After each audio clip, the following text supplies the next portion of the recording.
Hello friends, Vicky job study YouTube channel में आप सभी का स्वागत है। तो फ्रेंड्स, आज की इस वीडियो में हम लोग आर्मी अग्निवीर का जीके जीएस को प्रैक्टिस सेट को करेंगे। इसमें हम लोग स्टैटिक जीके के साथ में जनरल साइंस और जनरल नॉलेज के प्रश्नों को इंक्लूड किया है। ये सब जो प्रश्न है मोस्ट वीवीआई प्रश्न है, जो प्रीवियस ईयर में पूछे गए प्रश्न इसमें हमने इंक्लूड किया है। तो चलिए वीडियो के अंत तक बने रहिएगा। चैनल पर नए हैं तो चैनल को सब्सक्राइब कर लीजिएगा। चलिए वीडियो को शुरू करते हैं। देखिए, आज की इस वीडियो में हम लोग मोस्टली जीके जीएस के प्रश्न को सॉल्व करेंगे, जिसमें हम लोगों का स्टैटिक जीके से लेकर जो करंट का जो जीके है वो आ जाएगा। उसके बाद में हमारा जनरल साइंस का प्रश्न आएगा और जनरल नॉलेज के प्रश्न आ जाएगा। जनरल नॉलेज में ही आपका जो है स्टैटिक जीके और जो आपका जो है वो जो पेपर होता है उसका जो हम लोग फुल डिटेल सोल्यूशन करने वाले हैं। तो चलिए वीडियो को शुरू करते हैं। तो फ्रेंड्स, सबसे हम लोग भाग 1 में सामान्य ज्ञान यानी जनरल नॉलेज के प्रश्नों को इंक्लूड किया है। इसमें हम लोग स्टैटिक जीके और जो है सामान्य जीके को है जो हम लोग इसमें इसका जो है हम लोग फुल सोल्यूशन करेंगे, और भाग 2 में हम लोग जनरल साइंस के प्रश्नों को करेंगे। तो चलिए हम लोग प्रश्न की ओर चलते हैं। तो देखिए, सबसे पहला प्रश्न है हम लोगों का। प्रश्न नंबर 1 है, नोबेल पुरस्कार जीतने वाला भारतीय कौन था? प्रश्न है आप लोगों का, नोबेल पुरस्कार जीतने वाला पहला भारतीय कौन था? आपका ऑप्शन ए है रविन्द्रनाथ टैगोर, ऑप्शन बी है doctor C V Raman, option C है एनी बेसेंट, या ऑप्शन डी है डॉक्टर राधा कृष्णन। जो नोबेल पुरस्कार जीतने वाला पहला भारतीय जो था वो था रविन्द्रनाथ टैगोर। आपका option number A correct answer हो जाएगा आप लोग को। ऑप्शन नंबर ए आप लोगों को राइट आंसर हो जाएगा। इसको आप लोग नोट डाउन करते चलिएगा। तो चलिए अगला प्रश्न है हम लोगों का। प्रश्न नंबर 2 है, 2022 एशियाई खेल कहाँ आयोजित हुआ था? आपका प्रश्न है 2022 का जो एशिया खेल जो है वो कहाँ आयोजित हुआ था? आपका ऑप्शन ए है Beijing China, option B Tokyo, option C New Delhi, या ऑप्शन डी हांगझोउ चाइना। तो देखिए, आपका नोबेल जो 2022 का जो एशियाई खेल जो आयोजित हुआ था वो हांगझोउ चाइना में हुआ था। आपका ऑप्शन नंबर बी आप लोगों का जो है करेक्ट आंसर हो जाएगा। आप लोग कॉपी पेन में इसको जो है नोट करते चलेंगे, और पिछला प्रैक्टिस सेट का आप लोग डिस्क्रिप्शन बॉक्स में लिंक मिल जाएगा, वहाँ से जाकर आप लोग जाके पिछला हमने जितना भी प्रैक्टिस सेट को कवर किया उसको आप लोग जाकर कवर कीजिएगा। और इस क्लास का पीडीएफ आपको चाहिए तो टेलीग्राम को ज्वाइन कर लीजिएगा, उसका भी लिंक आपको डिस्क्रिप्शन बॉक्स में मिल जाएगा। चलिए अगला प्रश्न हम लोग का क्वेश्चन नंबर 3 है, भारत के प्रथम राष्ट्रपति कौन थे? आपका प्रश्न है को प्रश्न नंबर 3 है, भारत के प्रथम राष्ट्रपति कौन थे? आपका ऑप्शन नंबर है doctor Rajendra Prasad, option number B है doctor Radha Krishnan, option number C है बीबी गिरी, या ऑप्शन नंबर डी है doctor Zakir Hussain. Question number 3 है, इसका जो करेक्ट आंसर हो जाएगा हम लोगों का हो जाएगा ऑप्शन नंबर ए। भारत के प्रथम राष्ट्रपति जो थे वो डॉक्टर राजेंद्र प्रसाद थे। आपका option number A correct answer हो जाएगा। अगला प्रश्न हम लोगों का क्वेश्चन नंबर 4 है, भारत सन डैश में स्वतंत्र हुआ था? यानी कि प्रश्न है भारत सन कितने साल में, कि भारत जो है कब आज़ाद हुआ था? आपका ऑप्शन ए है 1950, ऑप्शन बी 1946, ऑप्शन सी 1945, या ऑप्शन डी 1947। तो देखिए, भारत जो था वो सन 1947 को आज़ाद हुआ था। 15 अगस्त 1947 को भारत आज़ाद हुआ था। आप लोग इसको नोट डाउन करते चलिएगा और ध्यान रखिएगा। ऐसा मोस्ट वीवीआई प्रश्न है और ये जो है प्रीवियस ईयर में पूछे गए प्रश्न है। अगला प्रश्न हम लोग का क्वेश्चन नंबर 5 है, महात्मा गांधी की हत्या किस वर्ष हुई थी? प्रश्न है हम लोगों का, महात्मा गांधी जो थे उनकी जो हत्या जो हुई थी वो कब हुई थी? आपका ऑप्शन ए है जनवरी 26 जनवरी 1950, ऑप्शन बी है 30 जनवरी 1948, या ऑप्शन सी है 26 जनवरी 1948, या ऑप्शन डी है 30 जनवरी 1949। देखिए, ये जो चारों प्रश्न ऑप्शन जो आपको दिए गए हैं ये आपको कंफ्यूज करने के लिए ऑप्शन दिए हैं। सभी में जनवरी है, और आपका जो है तो आप लोगों का जो है चारों ऑप्शन बहुत जो है कंफ्यूज पैदा करने वाला जो आपका ऑप्शन है। तो आप लोग एग्जैक्ट के डेट को याद रखिएगा कि एग्जैक्ट डेट क्या है आप लोग, नहीं तो आप लोग वहाँ पे एग्जाम में कंफ्यूज हो जाएंगे। ऐसे भी आप लोगों का एग्जाम जो है सीबीटी मोड में अब होगा, कंप्यूटर बेस्ड टेस्ट, यानी कि आपका जो है अब टीसीएस एग्जाम कंडक्ट कराएगा, ऑनलाइन के माध्यम से आप लोगों का एग्जाम देना है। तो देखिए, महात्मा गांधी की जो हत्या हुई थी वो 30 जनवरी 1948 को हुई थी। आप लोग ऑप्शन नंबर बी को नोट डाउन कर लीजिएगा अच्छे से। चलिए अगला प्रश्न की ओर चलते हैं। क्वेश्चन नंबर 6 है हम लोगों का, सबसे आखिरी में किस भारतीय राज्य को रेलवे नेटवर्क से जोड़ा जा रहा है? आपका प्रश्न है, सबसे आखिरी में किस भारतीय राज्य को रेलवे नेटवर्क से जोड़ा जा रहा है? आपका ऑप्शन ए है Sikkim, option B Nagaland, option C Arunachal Pradesh, या ऑप्शन डी मिजोरम। देखिए, सिक्किम जो है भारत का जो है पहले जो है राज्य नहीं था, वो दूसरा देश हुआ करता था। बाद में इसको सह राज्य का दर्जा दिया गया, और बाद में सह राज्य का दर्जा देने के बाद में इसको पूर्ण राज्य का दर्जा दे दिया गया। तो जो है सिक्किम को जो है सबसे आखिरी में भारत के जितने भी राज्य हैं तो सबसे आखिरी में जो है सिक्किम को जो है भारतीय रेल से जोड़ा जा रहा है। तो सिक्किम आप लोगों का राइट आंसर हो जाएगा। आपका option number A correct answer हो जाएगा। अगला प्रश्न हम लोग का क्वेश्चन नंबर 7 है, मदुराई कौन राज्य में है? आपका मदुराई जो है किस राज्य में है? आपका ऑप्शन ए है Kerala, option B Telangana, option C Maharashtra या ऑप्शन डी तमिलनाडु। देखिए मदुराई जो है तमिलनाडु में स्थित है। आपका ऑप्शन नंबर डी जो है करेक्ट आंसर हो जाएगा तमिलनाडु। तमिलनाडु को आप लोग अंडरलाइन करके अपने कॉपी में नोट करते चलिएगा। चलिए अगला प्रश्न हम लोगों का ऑप्शन क्वेश्चन नंबर 8 है, जवाहरलाल नेहरू एथलेटिक स्टेडियम कहाँ पर है? आपका प्रश्न है जवाहरलाल नेहरू एथलेटिक स्टेडियम जो है कहाँ है? आपका ऑप्शन ए है Kanpur, option B Mumbai, option C Guwahati या ऑप्शन डी दिल्ली। देखिए जवाहरलाल नेहरू एथलेटिक स्टेडियम जो है वो दिल्ली में स्थित है। आपका ऑप्शन नंबर डी जो है करेक्ट आंसर हो जाएगा दिल्ली। आप लोग स्टेडियम जो है किसके नाम से स्टेडियम बना है और कहाँ पर स्थित है, इसका जो हम लोग प्रॉपर एक वीडियो लाएंगे स्टैटिक जीके का, उसमें आप लोगों को सारा बताएंगे कि हाँ जो है कौन सा स्टेडियम कहाँ है, किसके नाम पर बना है। और हम लोग पिछला प्रैक्टिस में सेट में जो है स्टैटिक जीके का जो है हम लोगों ने 2 स्टैटिक जीके का जो है सोल्यूशन किया है, तो आप लोग जाकर उसको देखिएगा। उसमें जो है महत्वपूर्ण जो है स्टैटिक जीके जो है पूछे गए थे, जो हम लोग का मरुस्थल वाला है वो देखे थे, और कौन से शहर किस नदी के किनारे पर बसा हुआ है उसका हमने प्रैक्टिस सेट किया था, तो उसको भी आप लोग जाकर जरूर से नोट डाउन कर लीजिएगा। चलिए अगला प्रश्न है हम लोगों का क्वेश्चन नंबर 9 है, राजघाट कहाँ स्थित है? क्वेश्चन नंबर 9 है हम लोगों का, राजघाट कहाँ है? आपका ऑप्शन ए है Lucknow, option B Delhi, option C Kanpur या ऑप्शन डी कोलकाता। तो देखिए राजघाट जो है वो दिल्ली में स्थित है। आपका ऑप्शन नंबर बी आप लोगों का जो है करेक्ट आंसर हो जाएगा। अगला प्रश्न हम लोगों का क्वेश्चन नंबर 10 है। क्वेश्चन नंबर 10 कहता है भारत का सर्वोच्च नागरिक पुरस्कार कौन सा है? प्रश्न नंबर 10 है, भारत का सर्वोच्च नागरिक पुरस्कार कौन सा है? आपका ऑप्शन ए है पद्म विभूषण, ऑप्शन बी है परमवीर चक्र या ऑप्शन डी है भारत रत्न या ऑप्शन डी है पद्मश्री।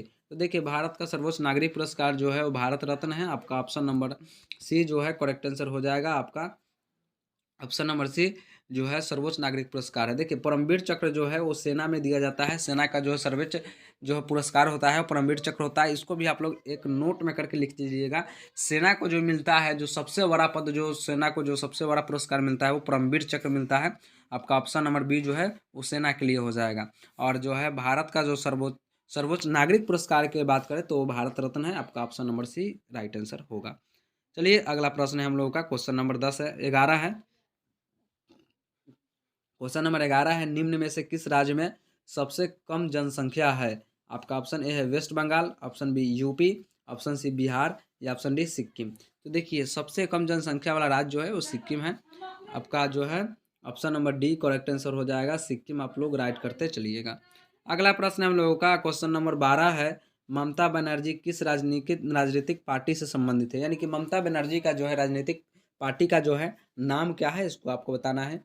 तो आप लोग राजनीति पार्टी का जो है किस राजनीति पार्टी का क्या नाम है, उसका को क्या सिंबल है, यानी कि उसका जो है चुनाव चिन्ह क्या है, उसको आप लोग नोट डाउन करते चलिएगा। और उसका भी हम लोग प्रॉपर एक वीडियो बनाएंगे, तो आप लोग चैनल को जरूर सब्सक्राइब करके रखिएगा। देखिए ममता बनर्जी जो है तृणमूल कांग्रेस के जो है वो पार्टी से संबंध रखती है। आपका ऑप्शन नंबर बी जो है करेक्ट आंसर हो जाएगा। आगे हम लोग बात कर लेते हैं। क्वेश्चन नंबर 13 है, पहला ओलंपिक खेल कहाँ हुआ था? आपका ऑप्शन ए है Saint Louis, option number B है रोम, ऑप्शन नंबर सी है एथेंस या ऑप्शन नंबर डी है स्पार्टा। तो जो ऑप्शन नंबर सी है पहला ओलंपिक जो खेल आयोजन हुआ था वो एथेंस में हुआ था। आपका option number C correct answer हो जाएगा। अगला प्रश्न हम लोगों का क्वेश्चन नंबर 14 है, सचिन तेंदुलकर किस खेल से संबंधित रखते हैं? तो देखिए सचिन तेंदुलकर जो है सभी को पता होगा क्रिकेट से संबंध रखते हैं। आपका option number D correct answer हो जाएगा। सचिन तेंदुलकर जो है क्रिकेट का भगवान भी कहा जाता है और क्रिकेट का गॉड सचिन तेंदुलकर कहा जाता है, और जो है क्रिकेट से संबंध रखते हैं। आपका option number D correct answer हो जाएगा। अगला प्रश्न हम लोगों का क्वेश्चन नंबर 15 है, राज्यसभा के सदस्यों का कार्यकाल कितना है? देखिए प्रश्न हम लोगों का क्वेश्चन नंबर 15 है, राज्यसभा के सदस्यों का कार्यकाल कितना है? तो ऑप्शन है आपका 4 साल, ऑप्शन नंबर बी 5 साल, ऑप्शन नंबर सी 3 साल या ऑप्शन नंबर डी 6 साल। तो देखिए राज्यसभा सदस्यों के कार्यकाल जो है 6 साल के लिए होती है। आपका ऑप्शन नंबर डी जो है करेक्ट आंसर हो जाएगा 6 साल। और देखिए हम लोग जो आप लोगों का जो है जीके से जो प्रश्न पूछे जाते हैं जनरल नॉलेज से, वो टोटल 15 प्रश्न पूछे जाते हैं आर्मी, जीडी और जो है ट्रेडमैन में। आगे अब जो आप लोग को आगे पूछे जाएंगे जनरल साइंस से, उसमें भी आप लोग को 15 प्रश्न इंक्लूड रहेंगे। और मैथ से जो है आपके 10 प्रश्न पूछे जाते हैं और रीजनिंग से 5 प्रश्न पूछे जाते हैं। टोटल आप लोगों का 50 प्रश्न पूछे जाते हैं आर्मी, जीडी में और ट्रेडमैन में है। जो टोटल जो है 50 प्रश्न पूछे जाते हैं। प्रत्येक प्रश्न आप लोगों का 2 नंबर का होता है। यानी कि आपको टोटल नंबर जो आपको रहता है एग्ज़ाम में आपको 100 नंबर का रहता है और आपको 1 घंटा का समय दिया जाता है। 1 घंटा में आपको जो है 50 प्रश्न सॉल्व करने रहेंगे और 2 क्वेश्चन जो है आपको प्रत्येक प्रश्न का अंक जो है 2 अंक निर्धारित किया गया है। टोटल आपका 100 नंबर का प्रश्न होता है। तो आप लोग इसको भी नोट डाउन करते चलिएगा। तो चलिए हम लोग सामान्य विज्ञान की तरफ चलते हैं और जनरल साइंस के प्रश्नों को देखते हैं। जनरल साइंस में कैसे प्रश्न पूछे गए थे। भाग 2 में हम लोग जनरल सामान्य विज्ञान यानी जनरल साइंस के प्रश्न को देखेंगे। तो क्वेश्चन नंबर 16 है हम लोगों का, डैश दूसरे प्राणियों को भोजन के रूप में ग्रहण करते हैं। यानी कि कौन से है जो दूसरे प्राणियों को भोजन के रूप में ग्रहण करते हैं। ऑप्शन ए है मांसभक्षी, ऑप्शन नंबर बी है शाकभक्षी, ऑप्शन नंबर सी है ए और बी दोनों, या ऑप्शन नंबर डी है इनमें से कोई नहीं। तो देखिए दूसरे प्राणियों को भोजन के रूप में ग्रहण करते होते हैं मांसभक्षी। जो दूसरे जानवर को या दूसरे को मार कर खाने वाले को मांसभक्षी कहते हैं। तो आपका option number A correct answer हो जाएगा। अगला प्रश्न हम लोगों का क्वेश्चन नंबर 17 है, एक चुंबक में डैश ध्रुव होते हैं। यानी कि एक चुंबक में कितने ध्रुव होते हैं। आपका ऑप्शन ए है 5, ऑप्शन बी है 2, ऑप्शन सी है 3 या ऑप्शन डी है 1। देखिए एक चुंबक में जो 2 ध्रुव होते हैं नॉर्थ और साउथ जो आपका एन और एस जो होते हैं, आपको लोग ध्यान में रखिएगा। ऑप्शन नंबर बी जो है करेक्ट आंसर हो जाएगा आप लोगों का। अगला प्रश्न हम लोगों का क्वेश्चन नंबर 18 है, सल्फर डैश में आसानी से घुलनशील होती है। यानी कि सल्फर किस तत्व में जो है आसानी से घुलनशील होती है। आपका ऑप्शन ए है पानी, option B carbon disulphide, option C ammonia या ऑप्शन डी ऑक्सीजन।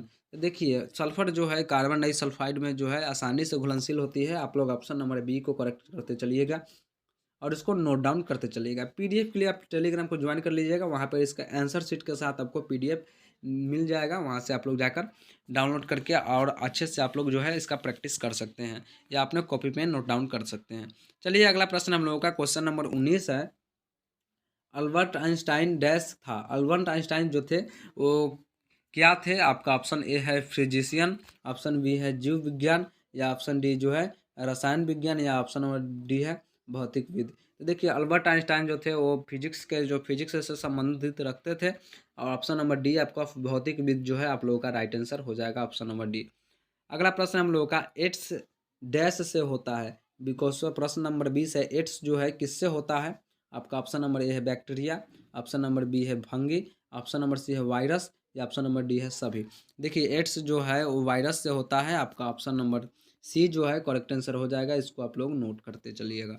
अगला प्रश्न हम लोग का क्वेश्चन नंबर 21 है, ईसीजी का उपयोग डैश रोगी को पहचानने के लिए किया जाता है। जो ईसीजी होता है उसका प्रयोग जो है उपयोग जो है किस रोगी को पहचान के लिए किया जाता है। तो आपका ऑप्शन ए है मस्तिष्क, ऑप्शन बी है फेफड़े या ऑप्शन सी है हृदय या ऑप्शन डी है गुर्दे। तो देखिए ईसीजी का प्रयोग जो है हृदय के लिए किया जाता है। आपका ऑप्शन नंबर जो है सी करेक्ट आंसर हो जाएगा। आप लोगों का 21 नंबर का प्रश्न ऑप्शन सी आप लोगों का राइट आंसर हो जाएगा। अगला प्रश्न हम लोग का क्वेश्चन नंबर 22 है, कंडेंसर का प्रयोग जो कंडेंसर का प्रयोग है किस कार्य के लिए किया जाता है। कंडेंसर को हम लोग कैपेसिटर बोलते हैं। जो पंखा में जो एक वाइट कलर में जो छोटी सी बैटरी लगी रहती है और इसमें से जो दो तार निकले रहते हैं उन्हीं को हम लोग कंडेंसर या कैपेसिटर बोलते हैं या संधारित्र बोलते हैं। उसका जो है उपयोग जो है किस कार्य के लिए किया जाता है। आपका ऑप्शन ए है विद्युत आवेश उत्पन्न करने के लिए, ऑप्शन बी है विद्युत उत्पन्न करने के लिए, ऑप्शन सी है विद्युत के सुचालक रूप में, ऑप्शन डी है आवेश को इकट्ठा करने के लिए। तो देखिए कंडेंसर का प्रयोग जो है आवेश को इकट्ठा करने के लिए किया जाता है। आपका ऑप्शन नंबर डी आप लोगों का जो है करेक्ट आंसर हो जाएगा। अगला प्रश्न हम लोग का क्वेश्चन नंबर 23 है, हीमोग्लोबिन डैश में पाया जाता है। प्रश्न नंबर 23 है हम लोगों का, हीमोग्लोबिन जो है किसमें पाया जाता है। आपका ऑप्शन ए है हड्डी, ऑप्शन बी है दांत, ऑप्शन सी है खून या ऑप्शन डी है हृदय। देखिए हीमोग्लोबिन जो है खून में पाया जाता है। आपका option number C correct answer हो जाएगा, हीमोग्लोबिन खून में पाया जाता है। अगला प्रश्न हम लोगों का क्वेश्चन नंबर 24 है, मानव शरीर को बनाने वाला मुख्य तत्व कौन सा है। आपका ऑप्शन ए है कार्बोहाइड्रेट, ऑप्शन नंबर बी है पानी, ऑप्शन सी है वसा या ऑप्शन डी है प्रोटीन। तो देखिए मानव शरीर को बनाने वाला जो प्रमुख तत्व होता है वो प्रोटीन होता है और प्रोटीन को हम लोग शरीर निर्माता के भी नाम से जानते हैं। इसको शरीर निर्माता के नाम से भी जाना जाता है। आपका option number D right answer हो जाएगा। अगला प्रश्न हम लोगों का क्वेश्चन नंबर 25 है, ठोस कार्बन डाइऑक्साइड को डैश भी कहते हैं। यानी ठोस कार्बन डाइऑक्साइड जो होती है उसको हम लोग क्या बोलते हैं। आपका ऑप्शन है सफेद कार्बन, ऑप्शन नंबर बी है ठोस कार्बन, ऑप्शन नंबर सी है काला कार्बन या ऑप्शन नंबर डी है शुष्क बर्फ। तो जो ठोस कार्बन डाइऑक्साइड होता है उसको हम लोग ठोस बर्फ जो शुष्क शुष्क बर्फ बोलते हैं। आपका option number D correct answer हो जाएगा। इसको आप लोग नोट डाउन करते चलिएगा। अगला प्रश्न हम लोगों का क्वेश्चन नंबर 26 है। संक्षेप शब्द इसरो का विस्तार रूप क्या है? यानी कि इसरो जो है इंडियन स्पेस रिसर्च ऑर्गेनाइजेशन, भारतीय अंतरिक्ष अनुसंधान केंद्र, इसका फुल फॉर्म होता है। इसरो का पूरा नाम है भारतीय अंतरिक्ष अनुसंधान केंद्र, यानी कि केंद्र या संगठन, ऑर्गेनाइजेशन का मतलब होता है। और इसको हम इंग्लिश में बोलते हैं इंडियन स्पेस रिसर्च ऑर्गेनाइजेशन।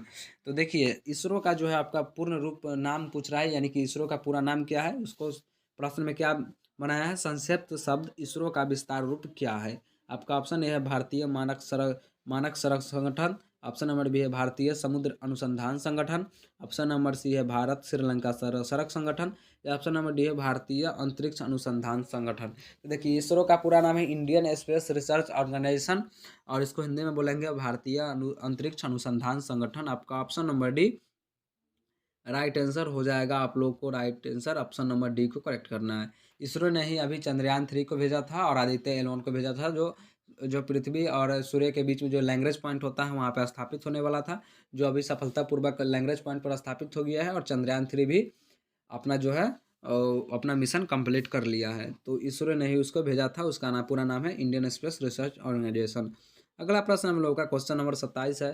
रासायनिक संयोग से बने पदार्थ को कहते हैं? रासायनिक संयोग के बने पदार्थ को हम लोग क्या बोलते हैं? आपका ऑप्शन ए है तत्व, ऑप्शन बी है मिश्रण, ऑप्शन नंबर सी है यौगिक, या ऑप्शन नंबर डी है अणु। देखिए रासायनिक यौगिक से बने पदार्थ को जो है यौगिक कहा जाता है। आपका option number C correct answer हो जाएगा। अगला प्रश्न हम लोगों का क्वेश्चन नंबर 28 है। ओजोन गैस का रंग कैसा होता है? देखिए इसमें गैस का भी रंग पूछता है और उसका कार्य पूछता है, और जो है आप लोग इसको नोट डाउन करते चलिएगा आगे। ओजोन का रंग कैसा होता है? आपका ऑप्शन ए है हल्का नीला, ऑप्शन बी है लाल, ऑप्शन सी है पीला, या ऑप्शन नंबर डी है रंगहीन।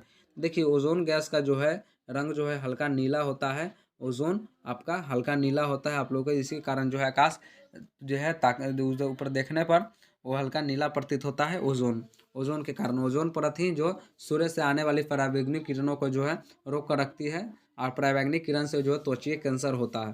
तो आप लोग इसको भी नोट डाउन करते चलिएगा और ध्यान में रखिएगा। तो ओजोन का रंग जो होता है वो हल्का नीला होता है। तो चलिए अगला प्रश्न हम लोगों का क्वेश्चन नंबर 29 है। शरीर में सबसे मजबूत पेशी क्या होती है? तो शरीर में से सबसे मजबूत पेशी होती है, यानी कि हड्डी जो होती है वो जबड़े की हड्डी होती है, वो सबसे मजबूत होती है। आपका क्वेश्चन नंबर 30 है, यानी कि हम लोग का आज के प्रैक्टिस सेट सेशन का लास्ट प्रश्न है। शुद्ध जल का रंग कैसा होता है? शुद्ध जल का रंग कैसा होता है? तो ऑप्शन ए है आपका नीला, ऑप्शन बी है भूरा, या ऑप्शन डी है रंगहीन, या ऑप्शन डी है सफ़ेद। देखिए पानी क्या है? तो पानी एक रंगहीन, स्वादहीन तथा गंधहीन जो है पदार्थ होती है। तो शुद्ध जल का रंग जो है वो रंगहीन होता है। शुद्ध जल जो रंग पानी का जो है कोई रंग नहीं होता है। आपका option number C correct answer हो जाएगा। तो आशा करते हैं आप लोग को वीडियो पसंद आया होगा। वीडियो पसंद आया होगा तो चैनल को सब्सक्राइब, वीडियो को लाइक कर दीजिएगा। और पिछला प्रैक्टिस सेट का लिंक आपको डिस्क्रिप्शन बॉक्स से मिल जाएगा, वहाँ से जाकर आप लोग प्रीवियस ईयर प्रैक्टिस सेट को लगाइए। और पीडीएफ के लिए टेलीग्राम को ज्वाइन कर लीजिएगा, उसका भी लिंक आपको डिस्क्रिप्शन बॉक्स से मिल जाएगा। वहाँ पर आपको इस जो अभी क्लास चली है इसका पीडीएफ और इसका जो है आंसर शीट आप लोगों को देखने के लिए मिल जाएगा। तो चलिए मिलेंगे किसी नेक्स्ट वीडियो में, तब तक के लिए जय हिंद।